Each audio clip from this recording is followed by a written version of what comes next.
In a new attack ad against guns and gun owners, Parkland student David Hogg asks this. What if our politicians weren't the bitch of the NRA? But what if David Hogg was more concerned with telling the truth than just with his 15 minutes of fame?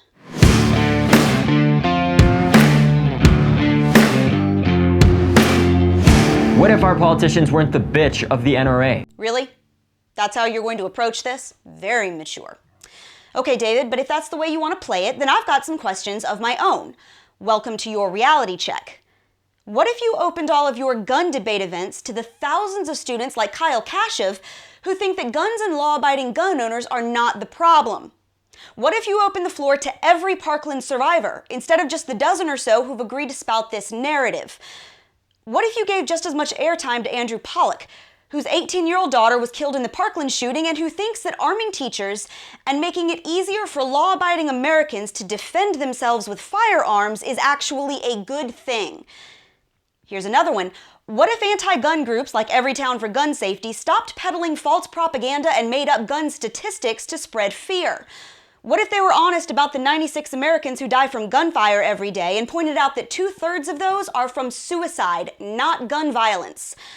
What if they admitted that their school shooting map is so deceptive and overinflated that the Washington Post called them out for their lies? What if gun grabbers stopped tweeting photos like this one, trying to argue against firearms while being too ignorant to realize that this magazine is loaded backwards? What if they stopped spewing crap like full semi-automatic and military-grade assault weapon without knowing what any of those terms mean? What if you were willing to educate yourself on simple, basic facts before arrogantly demanding that all Americans be stripped of their rights?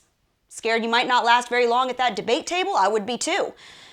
What if the left cared just as much about gun violence in inner cities, where left-wing policies have created cycles of poverty, addiction, and crime? What if they admitted that the vast majority of gun violence in this country occurs in Democrat-controlled gun-free zones? What if they were just as willing to listen to the stories of people who've been saved by guns as the ones who have been harmed by them?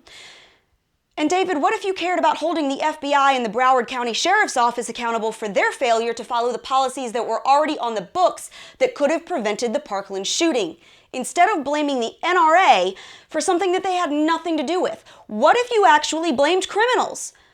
What if you cared about making schools safer with armed security instead of just running your mouths?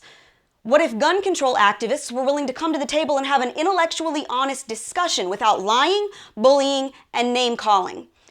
What if you stopped labeling millions of law-abiding Americans terrorists and child murderers just because they don't agree with your proposed solutions? What if you came up with realistic policy proposals instead of just calling someone names like an immature 12-year-old?